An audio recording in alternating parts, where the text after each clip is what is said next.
Hello, beautiful beings. My name is Maja. I'm a writer, therapist, and spiritual teacher. This is Mindful Rise Reminder. Today, I will share with you a few life lessons most people take a lifetime to learn. First of all, sometimes your old life has to fall apart before your new life can fall together. Also, very important, the job, the party, or relationship. Knowing when to leave is so important. Fitting in will make you miserable.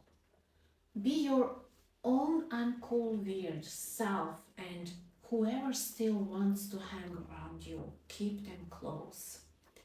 Stop expecting honesty from people who lie to themselves. It's not your job to fix insecure people.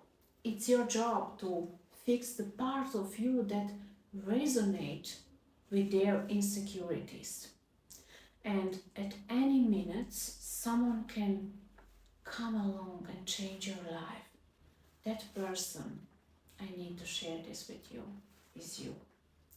If you like this video, this episode, stay on my channel and see you tomorrow in the next episode. Have a lovely day.